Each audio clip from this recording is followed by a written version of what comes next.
அவரே. என் ஜீவனுக்கரணானவர். நான் யாருக்கும் அஞ்ச மாட்டேன். என் தேவன் என் வெளிச்சம், என்னை ரட்சிப்பவரும் அவரே. என் ஜீவனுக்கரணானவர். நான் யாருக்கும் அஞ்ச மாட்டேன்.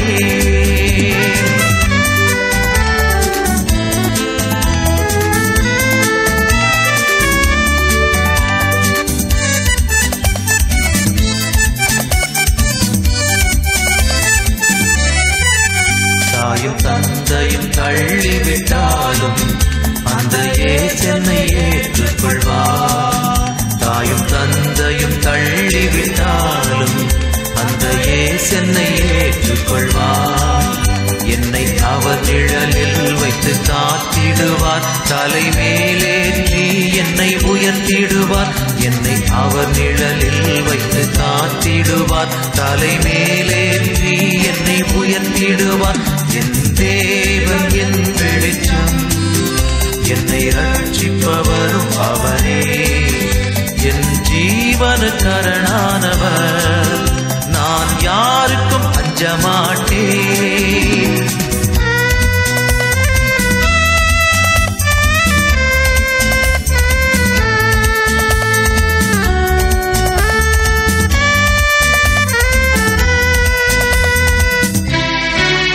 தீமை செய்கின்றவர்கள் எனக்கு தீமை செய்ய விரும்புகையில், தீமை செய்கின்றவர்கள் எனக்கு தீமை செய்ய விரும்புகையில், என் தேவன் அருகில் வந்து என்னை காத்து நின்றார்.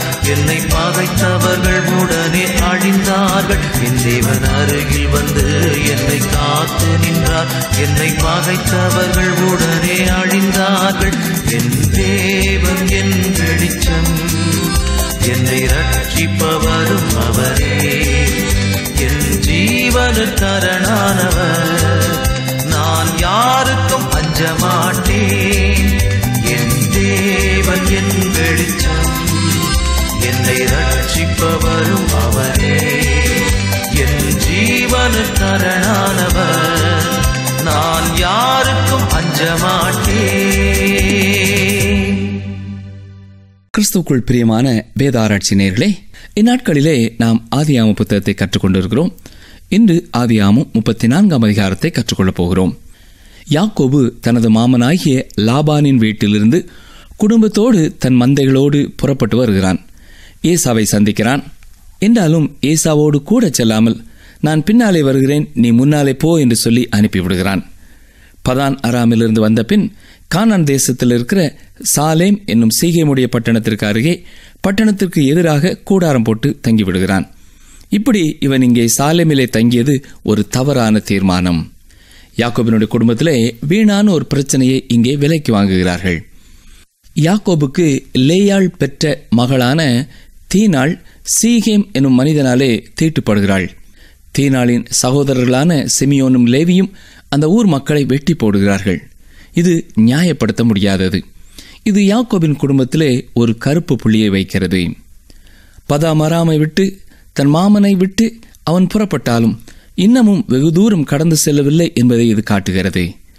இந்த சூழ்நிலைகளை எல்லாம் விட்டு சீக்கிரமாக அவன் கானானுக்கு போக வேண்டும் என்று தேவன் துரிதப்படுத்துகிறார். பிரியமானவர்களே, ஆதியாகம புத்தகத்தை நாம் வாசிக்கும் பொழுது தேவன் 2 முக்கியமான காரியங்களை நமக்கு காட்டுவதற்காக அதிக நேரம் செலவு செய்கிறார். முதலாவதாக, சரியான ஒரு சந்ததியை குறித்து நாம் அறிந்து கொள்ள வேண்டும். ஒரு விசுவாசி ஒரு விசுவாசியைத்தான் திருமணம் செய்ய வேண்டும் என்பதை குறித்து தேவன் அக்கறை உள்ளவராயிருக்கிறார். ஒரு விசுவாசி ஒரு அவிசுவாசியை ஒருபொழுதும் திருமணம் செய்யக்கூடாது.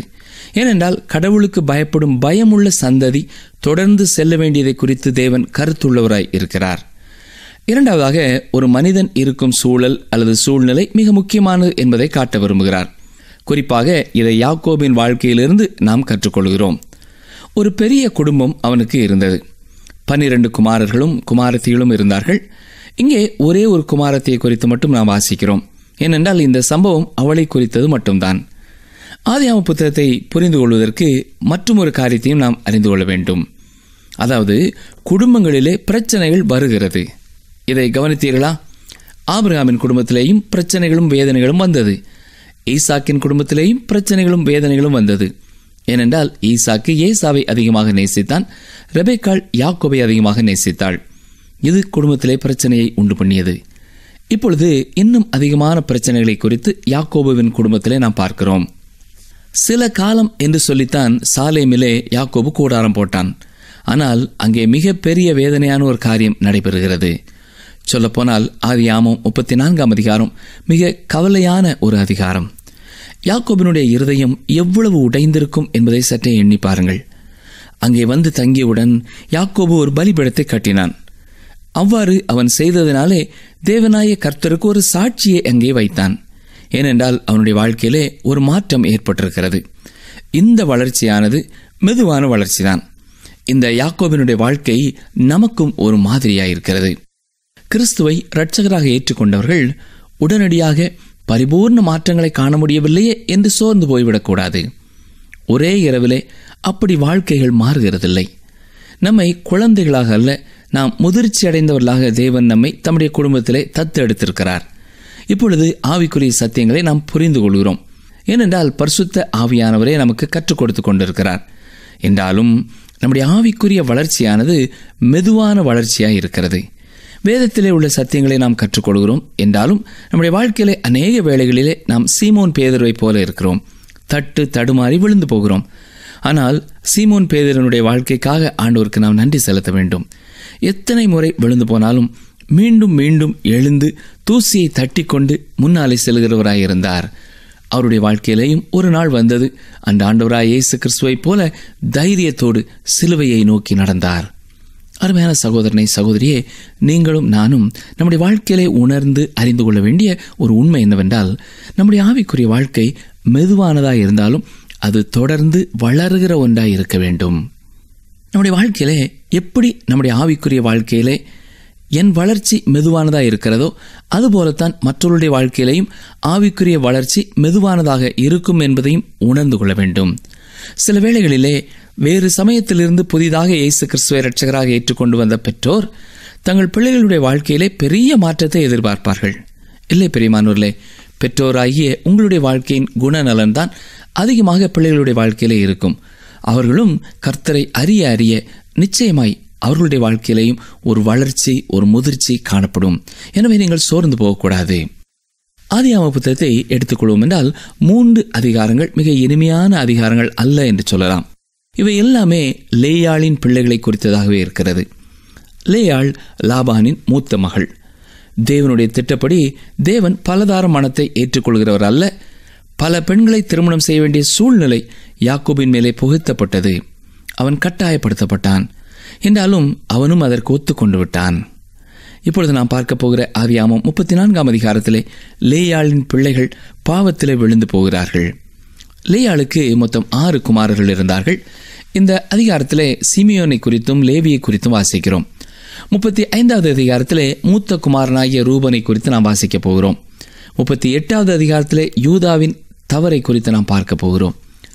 லேயாளின் குமாரர்கள் ஒவ்வொருவருமே தவறானவர்களாய் பாவத்திலே வாழ்கிறவர்களாய் வெளிப்பட்டார்கள். அருமையான சகோதரனே, நான் ஏற்கனவே சொன்னேன், குடும்பங்களிலே பிரச்சனைகள் வரும் என்று. இப்பொழுது இங்கே மற்றும் ஒரு பிரச்சனை நுழைகிறது. ஆபிரகாமுடைய வாழ்க்கையிலேயோ ஈசாக்கினுடைய வாழ்க்கையிலேயோ இடம் பெறாத ஒரு பாவம் இங்கே யாக்கோபின் குடும்பத்திற்குள்ளே நுழைகிறது. ஆபிரகாமின் வாழ்க்கையிலேயும் ஈசாக்கின் வாழ்க்கையிலேயும் பிரச்சனைகளை சந்தித்தார்கள். ஆனால் யாக்கோபு தனது குடும்பத்திலே சந்தித்த பிரச்சனைகளைப் போல அல்ல. தேவன் லாபானுடைய வீட்டிலிருந்து யாக்கோபை வெளியே அழைத்து வருவதிலே செயல்பட்டார். ஆனால் யாக்கோபு பதான் அராமிலிருந்து சற்று தூரத்திலேயே தங்கிவிடுகிறான். அவன் தங்கியிருந்த சூழ்நிலை குடும்பத்திலே இப்படிப்பட்ட பிரச்சனை வருவதற்கு காரணமாயிருந்தது. ஏற்கனவே நான் சொன்னேன், நாம் எங்கே வசிக்கிறோம், எங்கே வேலை செய்கிறோம், நம்முடைய வாழ்க்கையின் சூழ்நிலை என்ன என்பதை குறித்து நாம் ஜாக்கிரதை உள்ளவர்களாக இருக்க வேண்டும். ஏனென்றால் நம்முடைய சூழ்நிலைகளினாலே பல முறை நாம் பாவத்திலே விழுந்து போவதற்கான வாய்ப்பு இருக்கிறது. ஆதியாகமம் 33ஆம் அதிகாரத்தின் இறுதியிலே நாம் பார்த்தது போல யாக்கோபு சாலேம் ஊருக்கு வெளியே நல்ல காற்றோட்டமான ஒரு பகுதியிலே கூடாரத்தை அமைத்து தங்குகிறான். ஒருவேளை அந்த நாட்களின் கலாச்சாரத்தை அறிந்து கொள்ள வேண்டும் என்று நினைத்தானோ என்னவோ நமக்கு தெரியவில்லை. ஆனால் அந்த இடம் அவனுக்கு சரியான ஒரு இடம் அல்ல. இப்படிப்பட்ட சூழ்நிலையிலிருந்து தேவன் அவனை சீக்கிரமாக அகற்ற விரும்பினார். இந்த அதிகாரத்தை நீங்கள் பார்த்த உடனேயே தேவன் அவ்வாறு யாக்கோபை குறித்து விரும்பியது நல்லது என்று நீங்களே சொல்லுவீர்கள். கவனியுங்கள், ஆதியாகமம் 34 அதிகாரம் 1 வசனம். லேயாள் யாக்கோபுக்கு பெற்ற குமாரத்தியாகிய தீனாள் தேசத்து பெண்களை பார்க்க புறப்பட்டாள். சீகேம் பட்டணத்து பெண்கள் எப்படி இருக்கிறார்கள், அவருடைய வாழ்க்கை எப்படி இருக்கிறது என்று பார்ப்பதற்காக பட்டணத்துக்குள்ளே நுழைகிறாள் தீனாள். 2 வசனம் பாருங்கள். அவளை ஏவியனான ஏமோரின் குமாரனும் அத்தேசத்தின் பிரபுவுமாகிய சீகேம் என்பவன் கண்டு அவளை கொண்டு போய் அவளோடே சயனித்து அவளை தீட்டுப்படுத்தினான். இந்த செய்தி வானொலியிலேயோ செய்தித்தாட்களிலேயோ வந்திருக்கும் என்றால் தீனாள் கற்பழிக்கப்பட்டாள் என்று அது வந்திருக்கும். அருமையானவர்களே, இன்றைக்கு அநேகருடைய வாழ்க்கையிலே பாவம் குடிகொண்டதாக இருக்கிறது. எனவே மக்கள் பாவத்தை பாவம் என்று கூறுகிறதில்லை. செய்தித்தாள்களிலேயோ தொலைக்காட்சிகளிலேயோ பாவத்தை குறித்த அறிவிப்பு வரும்பொழுதும் அதை குறித்து அநேகருடைய உள்ளங்களிலே குத்தப்படுகிறதில்லை. ஐயோ, நம்முடைய தேசத்திலே, நம்முடைய மாநிலத்திலே, நம்முடைய ஊரிலே இப்படியெல்லாம் பாவம் இருக்கிறதே என்று நாம் சிந்திக்கிறதே இல்லை. ஆனால் தேவன் பாவத்தை பாவம் என்றுதான் அழைக்கிறார். நாமும் அப்படிப்பட்ட நிலைமையிலே தான் இருக்கிறோம். இப்பொழுது ஆதியாகமம் 34 அதிகாரம் 3-4 வசனங்களை பாருங்கள். அவனுடைய மனம் யாக்கோபின் குமாரத்தியாகிய தீனாள் மேல் பற்றுதலாயிருந்தது. அவன் அந்த பெண்ணை நேசித்து அந்த பெண்ணின் மனதுக்கு இன்பமாய் பேசினான். சீகேம் தன் தகப்பனாகிய ஏமோரை நோக்கி, இந்த பெண்ணை எனக்கு கொள்ள வேண்டும் என்று சொன்னான். அருமையானவர்களே, கவனித்தீர்களா? தீனாள் அந்த தேசத்து பெண்களை பார்க்க புறப்பட்டாள் என்று வாசித்தோம். ஆனால் எத்தனை முறை அவள் அந்த ஊருக்குள்ளே சென்று வந்தாலும் நமக்கு தெரியவில்லை. எத்தனை பெண்களோடு அவளுக்கு பழக்கம் ஏற்பட்டதும் நமக்கு தெரியாது. ஆனால் அவள் போகும்பொழுதும் வரும்பொழுதும் இந்த ஏமோரின் குமாரனான சீகேமுடனும் அவள் பேசி பழகி இருக்கிறாள். 3 வசனத்தின் கடைசி பகுதியை பாருங்கள். அந்த பெண்ணின் மனதுக்கு இன்பமாய் பேசினான் என்று வாசிக்கிறோம். தன்னுடைய வார்த்தைகளினாலே தீனாளை ஏமாற்றிவிட்டான் என்று சொல்லலாம். அவளை நேசித்தான், அவளை திருமணம் செய்து கொள்ள விரும்பினான். இன்றைக்கும் அநேக பெண்கள் நன்றாக இனிமையாக பேசுகிற ஆண்களின் வார்த்தைகளிலே விழுந்து போய் தன்னுடைய வாழ்க்கையையும் இழந்து போய் விடுகிறார்கள்.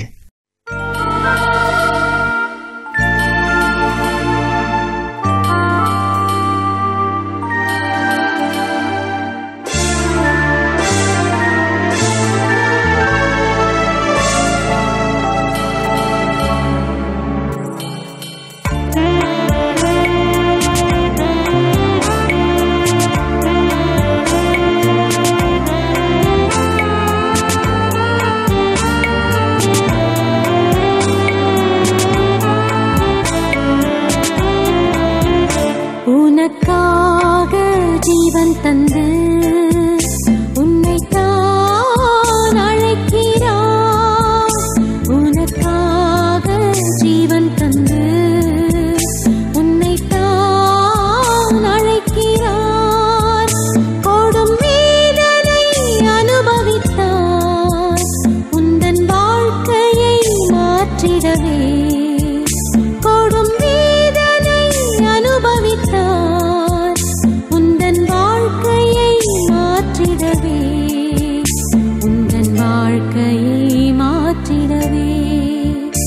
உனக்காக ஜீவன் தந்து உன்னை தான் அழைக்கிறார்.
ஜீவன் தந்து உன்னைத்தான் அழைக்கிறார். வசனங்கள் 5 முதல் 7 பாருங்கள். தன் குமாரத்தியாகிய தீனாளை அவன் தீட்டுப்படுத்தினதை யாக்கோபு கேள்விப்பட்ட போது அவன் குமாரர் அவனுடைய மந்தையினிடத்தில் வெளியிலே இருந்தார்கள். அவர்கள் வருமளவும் யாக்கோபு பேசாமல் இருந்தான். அத்தருணத்தில் சீகேமின் தகப்பனாகிய ஏமோர் புறப்பட்டு யாக்கோபோடே பேசும்படி அவனிடத்தில் வந்தான். யாக்கோபின் குமாரர் இந்த செய்தியை கேட்டவுடனே வெளியிலிருந்து வந்தார்கள். அவன் யாக்கோபின் குமாரத்தையோடே சயனித்து செய்யத்தகாத மதியட்ட காரியத்தை இஸ்ரவேலில் செய்ததினாலே அந்த மனிதர் மனம் கொதித்து மிகவும் கோபம் கொண்டார்கள். தீனாளுக்கு இப்படிப்பட்ட காரியம் நடைபெற்றிருக்கவே கூடாது என்றுதான் நாம் நினைக்கிறோம். ஆனால் அப்படி நடைபெற்றுவிட்டது. சீகேம் அவளை திருமணம் செய்ய வேண்டும் என்று விரும்பினான். இதை குறித்து யாக்கோபு கேள்விப்பட்ட பொழுது அவனுடைய குமாரர் வரும் வரை அவன் காத்திருந்தான். குமாரர்கள் வெளியிலிருந்து வந்த பின் அதை குறித்து குடும்பத்திலே பேசியிருக்கிறார்கள். சீகேமின் தகப்பனாகிய ஏமோர் பெண் கேட்டு யாக்கோபினிடத்திலேயே வந்திருக்கிறான். ஒருவேளை யாக்கோபுவும் அதற்கு சம்மதித்திருக்கலாம். ஏனென்றால் அந்த நாட்களிலே இப்படித்தான் திருமணங்கள் நடைபெற்றிருக்கிறது. ஆனால் அந்த சூழ்நிலையிலே சீகேம் நடந்து கொண்ட முறை சரியானதல்ல. தேவன் அதை ஏற்றுக்கொள்கிறவரும் அல்ல. வசனங்கள் 8-9 பாருங்கள்.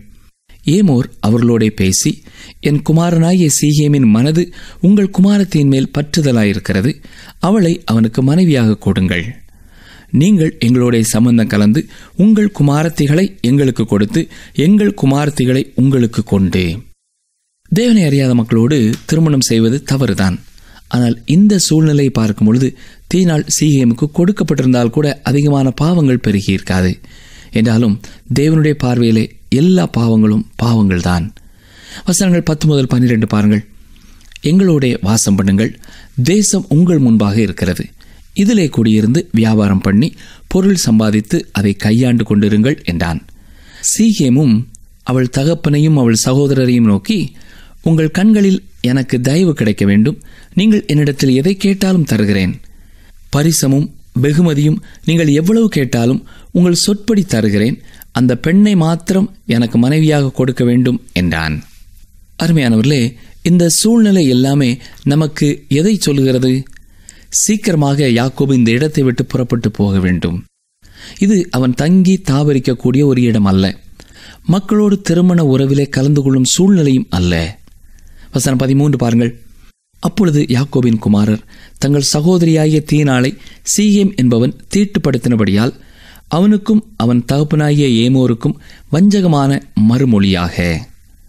அருமையான சகோதரனே, சகோதரியே, இந்த சூழ்நிலையிலே குடும்பத்தின் தலைவனாக யாக்கோபு பொறுப்பெடுத்து காரியங்களை செயல்படுத்தியிருக்க வேண்டும். குறிப்பாக முதலாவது அவனுடைய குமாரர்கள் சீகேமையும் ஏமோரையும் அந்த ஊர் மக்களையும் ஏமாற்றியிருக்கக்கூடாது. வசனம் 14. விருத்த சேதனமில்லாத புருஷனுக்கு நாங்கள் எங்கள் சகோதரியை கொடுக்கலாகாது, அது எங்களுக்கு நிந்தையாயிருக்கும். அங்கே அவர்கள் நடைபெற்ற பாவத்தை குறித்து பெரிதாக எடுத்து பேசவில்லை, செயல்படவில்லை. என்ன சொல்கிறார்கள்? விருத்த சேதனம் பண்ணும்படியாக தேவன் கொடுத்த அந்த கட்டளையை சுட்டிக்காட்டி அவர்களும் விருத்த சேதனம் பெற்றால்தான் அவர்களோடு கூட சம்பந்தம் கலக்க முடியும் என்று சொல்கிறார்கள். அருமையானவர்களே, இன்றும் சபைகளிலே உள்ள அநேகரும் ஆவிக்குரிய காரியங்களுக்கு முக்கியத்துவம் கொடுக்காமல் சடங்காச்சாரங்களுக்கு முக்கியத்துவத்தை கொடுக்கிறார்கள். பாவத்தையும் பாவம் என்று கண்டிக்கிறதில்லை. பாவங்களுக்கு பல பெயரிட்டு அதை ஒன்றுமில்லாமல் ஆக்கிவிட்டு அதிக முக்கியமற்ற சடங்காச்சாரங்களை பெரிதுபடுத்தி திருச்சபைகளையே உடைக்கிறார்கள். நல்ல கிறிஸ்தவ ஸ்தாபனங்களை உடைக்கிறார்கள். வசனம் 15 முதல் 17 வரை பாருங்கள். நீங்களும் உங்களுக்குள் இருக்கும் ஆண் மக்கள் யாவரும் விருத்த சேதனம் பண்ணப்பட்டு எங்களைப் போல் ஆவீர்களானால் நாங்கள் சம்மதித்து உங்களுக்கு எங்கள் குமாரத்திகளை கொடுத்து உங்கள் குமாரத்திகளை எங்களுக்கு கொண்டு உங்களோட குடியிருந்து ஏக ஜனமாயிருப்போம். விருத்த சேதனம் பண்ணிக்கொள்வதற்கு எங்கள் சொல் கேளாமல் போவீர்களானால் நாங்கள் எங்கள் குமாரத்தியை அழைத்து கொண்டு போய்விடுவோம் என்று சொன்னார்கள். கவனித்தீர்களா? யாக்கோபின் குமாரர்கள் அந்த ஊர் ஜனங்களை விருத்த சேதனம் பண்ணும்படியாய் சொல்கிறார்கள். சகோதரனை, சகோதரியே, இன்று வாழும் மக்களுக்கு இது ஒரு எச்சரிப்பின் செய்தியாக இருக்க வேண்டும். ஒருமுறை ஒரு விசுவாசியான பெண்மணி தான் திருமணம் செய்ய விரும்பிய ஒரு மனிதனை கூட்டிக் கொண்டு ஒரு போதகரிடத்திலே சென்றாள். அவளுடைய விருப்பத்தை அறிந்த போதகர் அந்த மனிதனுக்கு ஆண்டவராய் இயேசு கிறிஸ்துவின் அன்பை குறித்து சொல்லி ரட்சிப்பின் வழியை அறிவித்து ஜெபிக்கும்படியாக வழி நடத்தினார். ஆனால் அதற்கு பின்னர் அந்த மனிதனிடத்திலே அவனுடைய விசுவாசத்தை குறித்து அவர் கேட்டபொழுது அவனால் எதையுமே தெளிவாக சொல்ல முடியவில்லை. எனவே அந்த ஊழியர் அந்த பெண்ணை பார்த்து, மகளே, நீ என்னுடைய திருச்சபைக்கு வந்து கொண்டிருக்கும் ஒரு பெண்ணாக இருந்தாலும் இந்த மனிதனை உனக்கு விவாகம் செய்து கொடுக்க நான் சம்மதிக்கவில்லை, ஏனென்றால் இவன் உண்மையாக ஒரு விசுவாசி அல்ல என்று கூறி அனுப்பிவிட்டார். ஆனால் அந்த பெண்மணி வேறொரு போதகரை பார்த்து எப்படியோ அவளுடைய திருமணத்தை நடத்தி கொண்டாள். திருமணத்திற்கு பிறகு அவள் அவனை பார்த்து, சரி, இனி ஆலயத்திற்கு வாருங்கள் என்று சொன்னாள். அப்பொழுது அவன் என்ன சொன்னான் தெரியுமா? அந்த போதகர் என்னிடத்திலே கோபமாக பேசிவிட்டார், திருமணம் செய்து வைக்க முன் வரவில்லை, நம்முடைய திருமணத்தையும் நடத்தி கொடுக்க முடியாது என்று சொல்லிவிட்டார், எனவே நான் இந்த ஆலயத்திற்கு வரமாட்டேன் என்று சொன்னான். சரி என்று சொல்லி மற்றொரு ஆலயத்திற்கு 2 பேரும் சென்றார்கள். 2-3 முறை ஆராதனைக்கு அவன் வந்த பிறகு அவள் முகத்தை பார்த்து சொல்லிவிட்டான், நான் உண்மையாகவே ஒரு கிறிஸ்தவன் அல்ல, எனவே இனி என்னை ஆலயத்திற்கு அழைக்காதே என்று சொல்லிவிட்டான். பார்த்தீர்களா? ஏதோ ஒரு சடங்காச்சாரத்தில் கலந்து கொண்டு விட்டு ஞானஸ்நானம் எடுத்துவிட்டு நான் ஒரு கிறிஸ்தவன், ஒரு கிறிஸ்தவள் என்று கூற முடியாது. ஆண்டவராகிய இயேசு கிறிஸ்துவை நம்முடைய இரட்சகராக விசுவாசித்து ஏற்றுக்கொள்வது என்பது ஒரு வித்தியாசமான அனுபவம். இன்றும் அநேக இடங்களிலே குடும்ப உறவுகளை காப்பாற்றிக் கொள்ள வேண்டும் என்பதற்காக, சொத்து வேறெங்கும் சென்றுவிடக்கூடாது என்பதற்காக, ஜாதி மாறி போய்விடக்கூடாது என்பதற்காக விசுவாசிகள் அவிசுவாசிகளை திருமணம் செய்கிறார்கள். அருமையானவர்களே, இது பாவம். ஒருவேளை நீங்கள் சொல்லலாம், திருமணத்திற்கு பின்னர் நான் அவரை கர்த்தருக்காக ஆதாயப்படுத்துவேன் என்று சொல்லலாம், அவளை நான் கர்த்தருடைய பிள்ளையாக மாற்றிவிடுவேன் என்று சொல்லலாம். எத்தனையோ உதாரணங்களை கூட நீங்கள் காட்டலாம். ஆனால் எனக்கு பிரியமான சகோதரனே, சகோதரியே, வேதம் இப்படிப்பட்ட உறவுகளுக்கு சம்மதம் தெரிவிக்கவில்லை. தேவன் மிக தெளிவாக ஒரு விசுவாசி ஒரு அவிசுவாசியோடு கூட இணைக்கப்படக்கூடாது என்று கூறியிருக்கிறார். அருமையான வாலிப சகோதரனே, சகோதரியே, இதை கேட்டுக்கொண்டிருக்கிற நீங்கள் ஒருவேளை கிறிஸ்தவ விசுவாசத்திலே இல்லாத யாரையாவது திருமணம் செய்ய வேண்டும் என்று இந்த நாட்களிலே சிந்தித்துக் கொண்டிருப்பீர்கள் என்று சொன்னால், இன்றைக்கே அதை கடவுளுடைய பாதத்திலே புதைத்து விடுங்கள். நீங்கள் உண்மையாக ஆண்டவரை நேசிக்கிற ஒரு மகனாய் ஒரு மகளாய் இருப்பீர்கள் என்று சொன்னால், தேவன் உங்களை பார்த்து தான் சொல்கிறார், அப்படிப்பட்ட மகனையோ மகளையோ திருமணம் செய்வது பாவம் என்கிறார். நீங்கள் விரும்புகிற அந்த பெண்ணோ ஆணோ நீங்கள் சொல்வதற்காக, கட்டாயப்படுத்துவதற்காக திருமுழுக்கு எடுத்துக்கொள்ளலாம். உங்கள் குடும்பத்தினருடைய எதிர்பார்ப்புக்காக ஆலயத்திலே வந்து திருமணமும் செய்து கொள்ளலாம். ஆனால் உங்கள் வாழ்க்கை நரகமாகி போய்விடும் என்பதை மனதிலே வைத்துக் கொள்ளுங்கள். வசனங்கள் 18-19 பாருங்கள். அவர்களுடைய வார்த்தைகள் ஏமோருக்கும் ஏமோரின் குமாரனாகிய சீகேமுக்கும் நல்லதாய் தோன்றினது. அந்த வாலிபன் யாக்கோபுடைய குமாரத்தின் மேல் பிரியம் வைத்திருந்தபடியால் அந்த காரியத்தை செய்ய அவன் தாமதம் பண்ணவில்லை. அவன் தன் தகப்பன் வீட்டார் அனைவருக்குள்ளும் மேன்மை உள்ளவனாயிருந்தான். இந்த மனிதன் ஒரு மேன்மையான காரியத்தை செய்வது போல தோன்றுகிறது. தொடர்ந்து 20 முதல் 23 வசனங்களை பாருங்கள். ஏமோரும் அவன் குமாரன் சீகேமும் தங்கள் பட்டணத்து வாசலில் வந்து தங்கள் பட்டணத்து மனிதரோட பேசி, இந்த மனிதர் நம்மோடே சமாதானமாயிருக்கிறார்கள், ஆகையால் அவர்கள் இந்த தேசத்தில் வாசம் பண்ணி இதிலே வியாபாரம் பண்ணட்டும், அவர்களும் வாசம் பண்ணுகிறதற்கு தேசம் விஸ்தாரமாயிருக்கிறது, அவர்களுடைய குமாரத்திகளை நமக்கு மனைவிகளாக கொண்டு நம்முடைய குமாரத்திகளை அவர்களுக்கு கொடுப்போம். அந்த மனிதர் விருத்த சேதனம் பண்ணப்பட்டவர்களாய் இருக்கிறது போல நம்மில் உள்ள ஆண் மக்கள் யாவரும் விருத்த சேதனம் பண்ணப்பட்டால் அவர்கள் ஏக ஜனமாக நம்மோட வாசம் பண்ண சம்மதிப்பார்கள். அவர்களுடைய ஆடு மாடுகள், ஆஸ்திகள், மிருக ஜீவன்கள் எல்லாம் நம்மை சேரும் அல்லவா? அவர்களுக்கு சம்மதிப்போமானால் அவர்கள் நம்முடனே வாசம் பண்ணுவார்கள் என்று சொன்னார்கள். அருமையானவர்களே, கவனித்தீர்களா? இவ்வாறு யாக்கோபுடைய குமாரத்தையோடு திருமணம் செய்து கொள்வதனாலே யாக்கோபுடைய சொத்து செல்வமெல்லாம் தங்களுக்கு கிடைக்கும் என்று பெரிய ஒரு திட்டத்தை தீட்டுகிறார்கள். வசனம் 24. அப்பொழுது ஏமோரின் பட்டணத்து வாசலில் புறப்பட்டு வரும் அனைவரும் அவன் சொல்லையும் அவன் குமாரனாகிய சீகேமின் சொல்லையும் கேட்டு அவனுடைய பட்டணத்து வாசலில் புறப்பட்டு வரும் ஆண் மக்கள் யாவரும் விருத்த சேதனம் பண்ணப்பட்டார்கள். அருமையான சகோதரனை, சகோதரியே, விருத்த சேதனம் பண்ணுவதனாலே ஒரு அவிசுவாசி விசுவாசி ஆகிவிட முடியாது. ஒரு திருச்சபையிலே அங்கமாவதனாலே ஒரு அவிசுவாசி விசுவாசியாக முடியாது.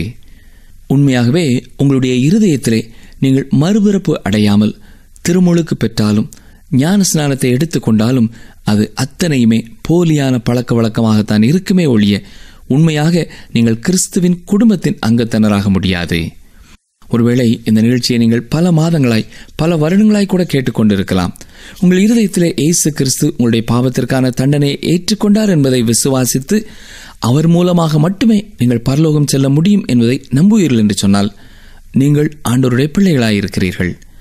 இல்லை என்றால் எத்தனை ஆண்டு காலமாக இந்த வார்த்தைகளை நீங்கள் கேட்டுக்கொண்டு இருப்பீர்கள் என்றாலும் நித்திய வாழ்க்கையை நீங்கள் பெற்றுக்கொள்ள முடியாது. வேதம் என்ன சொல்கிறது தெரியுமா? அவருடைய நாமத்தின் மேல் விசுவாசம் உள்ளவர்களாய் அவரை ஏற்றுக்கொண்டவர்கள் எத்தனை பேர்களோ அத்தனை பேர்களும் தேவனுடைய பிள்ளைகளாகும்படி அவர்களுக்கு அதிகாரம் கொடுத்தார் என்றுதான் சொல்லுகிறது. நீங்கள் கிறிஸ்தவ ஆலயத்திற்கு செல்லாமல் இருக்கலாம். ஏனென்றால் நீங்கள் இருக்கும் இடத்திற்கு பக்கத்திலே ஆலயம் இல்லை. ஆனால் இயேசு கிறிஸ்துவே உங்களுடைய பாவத்திற்கான தண்டனையை சிலுவையிலே சுமந்து தீர்த்தார் என்பதை விசுவாசிக்கிறீர்கள். அவரே உங்கள் உள்ளத்தின் தலைவர் என்று சொல்லுகிறீர்கள். அந்த விசுவாசத்தினாலே நீங்கள் அவருடைய பிள்ளைகளாக இருக்கிறீர்கள் என்றாலும் நீங்கள் மற்ற கிறிஸ்தவர்களோடு ஐக்கியம் உள்ளவர்களாகவும் தொடர்ந்து விசுவாச வாழ்க்கையிலே வளரவும் திருச்சபையின் அங்கமாயிருக்க வேண்டியதும் அவசியம். ஒருவேளை இதை குறித்து நீங்கள் மேலும் அறிந்து கொள்ள விரும்புவீர்கள் என்றால் எங்களுக்கு எழுதுங்கள். நாங்கள் உதவி செய்ய ஆயத்தமாயிருக்கிறோம். ஜெபிப்போமா? எங்களை நேசிக்கிற எங்கள் நல்ல ஆண்டவரே, யாக்கோபினுடைய வாழ்க்கையிலே பதானாராமை விட்டு வெளியே வந்தாலும் துரிதமாக கானானுக்கு செல்லாமல் பாதையிலே தாமதித்த பொழுது ஏற்பட்ட பயங்கரமான நிகழ்ச்சிகளை நாங்கள் வாசித்தோம். ஐயா, எங்களுடைய வாழ்க்கையிலையும் நாங்கள் இருக்கும் சூழ்நிலை முக்கியமானது என்பதை நாங்கள் உணர்ந்து கொண்டோம். அதற்காக நன்றி செலுத்துகிறோம். இந்த நிகழ்ச்சியை கேட்டுக்கொண்டிருக்கிற யார் யார் எப்படிப்பட்ட சூழ்நிலைகளை விட்டு வெளியே வர வேண்டுமோ அப்படிப்பட்ட சூழ்நிலைகளை விட்டு அவர்கள் வெளியே வர நீரே உதவி செய்யும்.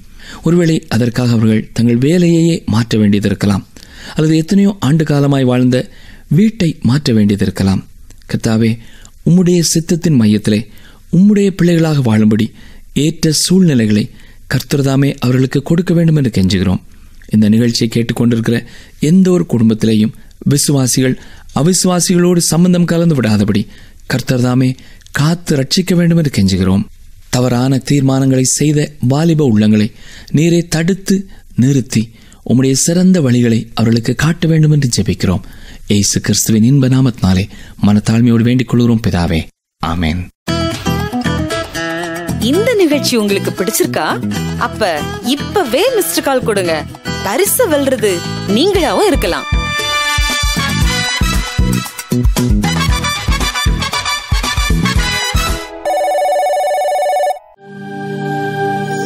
தெய்வ வாக்கு.